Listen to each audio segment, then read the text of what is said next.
Welcome back. Yesterday, I talked about a couple teams off to a slow start to the season. Today, we're going to talk about a team off to a surprisingly good start. And that's the Calgary Flames. Coming into this season, all the conversation was about the Flames and whether they're in full rebuild mode, and that was the expectation. However, they haven't sold everybody off, and honestly, with a start like this, there's not really going to be much reason for Craig Conroy to look at tearing anything down should this continue. They're not going to win all 82 games, but if they're in a playoff spot long enough, we'll see what the general manager decides to do with the team. Because then the temptation could be to add players. So the 4-0 starts strong. Last year they started the season 2-1-1. The season prior they were 3-1. They did not make the playoffs in either of those seasons. 2021-2022, they started the season 2-1-1, and they did make the playoffs that season.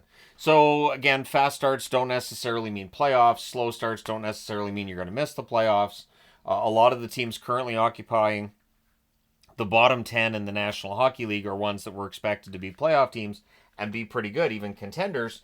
So you have to take it with a grain of salt, but it's still fun to look at this early in the season. So this started with a huge comeback victory for the Flames against their bitter rivals, the Vancouver Canucks. The rivalry with the Oilers gets a lot of attention, but you can't overlook that rivalry with Vancouver. It's there. They were down 4-1 after the first period, and it looked like Vancouver was going to just, send them out of the building with a humiliating loss, and that this was the start to the season we had expected for the Flames. However, Zary, Pospisil, and Anderson all had a goal and an assist. Kadri, 2 assists for him, and Vladar, 19 saves on 24 shots. So the key thing here is you bail out your goaltender who allowed 5 goals on 24 shots. And good teams will do that. On a night where a goaltender maybe is a little shaky, maybe it's just that, the shots are going in every time the other team has a chance, you rally, you get the goals you need to. And so that's key, and it means that as a goaltender, you can kind of relax a little bit, not a lot, because you're still the goaltender. You relax a little bit knowing the team has your back and that the team is going to go out and rally if you're having a rough night. Now, they come back home after that road win in Vancouver, and they win 6-3 over the Philadelphia Flyers. The expectation with the Flyers, of course, being not that far off from Calgary, that they're seen as a rebuilding team who's going to win their share of games because Tortorella is able to get them their share of wins. However, they led that game 2-0 after the first, did the Flames. Huberdeau ends up with 2 goals and 2 assists in that game for 4 points. Kuzmenko had 3 assists, Uyghur a goal and an assist, and Wolf 37 saves on 40 shots. Wolf's been a good story. There's been a lot of good stories in Calgary. We'll see if they continue. When you're looking at young players and rookies, they can hit that wall at the middle of the season. But if Calgary has a really strong record at the middle of the season, I think Flames fans will be pretty happy. Then they go to Edmonton and they win 4-1 in the heated Battle of Alberta. Although, again, I actually prefer the battles between Calgary and Vancouver over Calgary and Edmonton. It's just, looking back to when I was a kid, those were always the fun ones. They met in the playoffs a lot, so yeah, it was always fun. Now, in the game against the Oilers, the Flames trailed 1-0 after the first. And again, when they've been trailing or tied, and the expectations, well, they may not win this one. But Anderson with a goal and 2 assists, 3 points. They rally, they win the game. And Vladar had a very good night, 25 saves on 26 shots. So after an iffy night statistically against the Canucks, he has a very good night against the Oilers. Then, against the Chicago Blackhawks, they win 3-1. So, again, the Blackhawks are a rebuilding team, but this is the thing. Calgary winning 2 of these first 4 games against teams they should beat at home. Winning those games is big because last year it felt like they fumbled those. They'd have a lead, they'd lose it, and then they'd get like an overtime loss, or they'd rally, and then the overtime or shootout loss would come in. So the fact that they're winning these games is big, I think. Now, this game against Chicago was tied 1-1 after the first. Coronado ends up with 2 goals, and Wolf, 31 saves on 32 shots. Wolf has become a pretty good story for the Calgary Flames this year, and this is a team that, again, there's no pressure, but you also don't have any discussion of, so this guy's a pending UFA, is he going to leave? There's been the rumors of whether or not Kadri might be on the block, the rumors of whether or not other veterans might be on the block, but as long as this team has a record like this, there's no reason to want to move anybody. Now, their upcoming schedule is not easy. They do have some days off before they play in Seattle on Saturday, so that'll be a good proving ground for them and for Seattle, to be honest. Seattle looks like they might be ready to bounce back from last year. A team like Calgary coming in red hot, that could be big for them. Then they have a couple of days off due to the Flames before they play at home against Pittsburgh. Pittsburgh's been very up and down. No idea what to get there. Then they're at home on Thursday against Carolina. That's Thursday the 24th. And Carolina, just the 2 games played at the time I'm recording this. And Carolina is expected to be a pretty darn good team. On Saturday the 26th, they're at home still.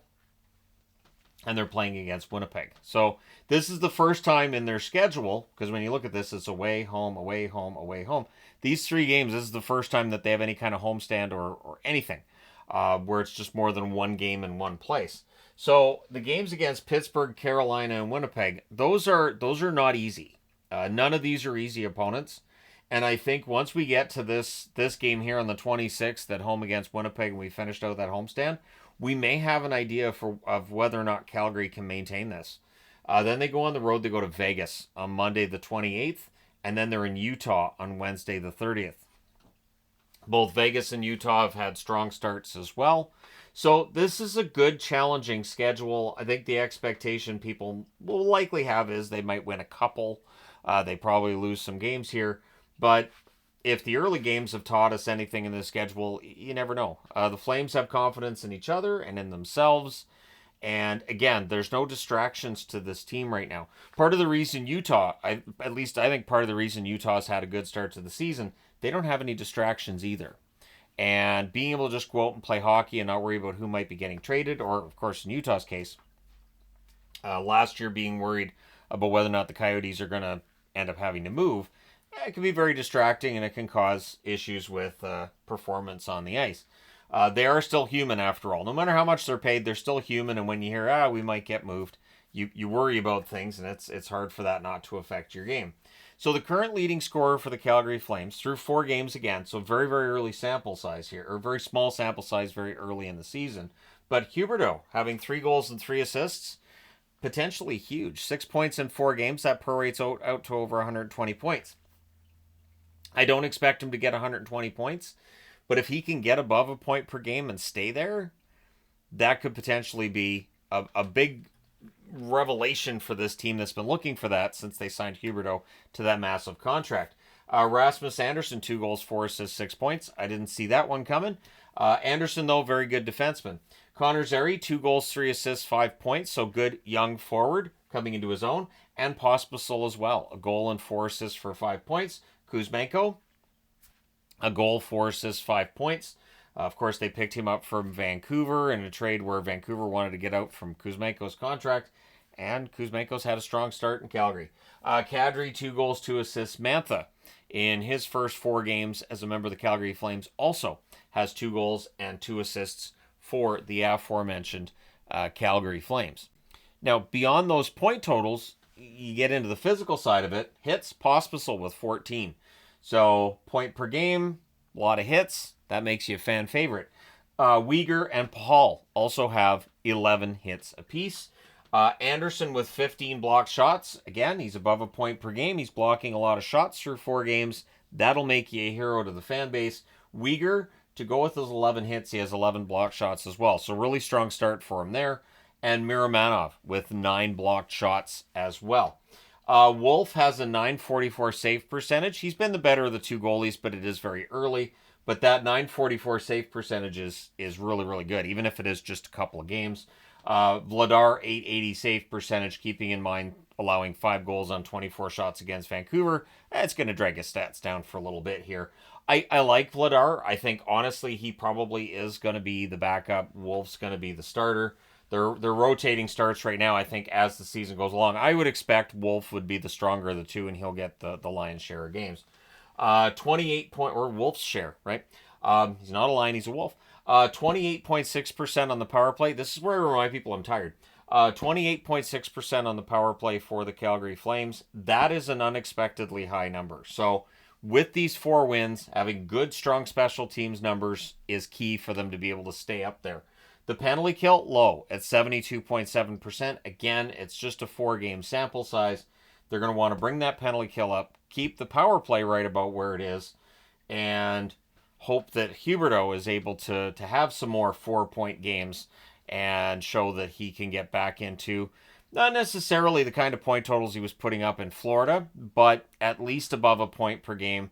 And, not just justifying the contract, but the team's faith in him and showing that they can build around him and that the future's not as gloomy and dark for the Calgary Flames as it looked. Well, it's good timing. The sun came out and changes the lighting, and there you go. But yeah, so let me know your thoughts in the comment section below regarding the Calgary Flames. I don't know how much longer they can go with this. I think once this swath of games has been played, we'll have a much better idea of where they're at. But it's still a fun story. When a team that's expected to be at or near the bottom of the standings does well to start the season, it is a good story. And so, yeah, we'll see how things go. Right now, as I'm looking at my power rankings board, they're in the top 16. So that's something I had not anticipated this season, and it is definitely a good story. Let me know your thoughts in the comment section below as always. Don't forget to hit like and subscribe in the event you haven't done so already. Thank you guys so much for all your support as always. I will talk to you again soon.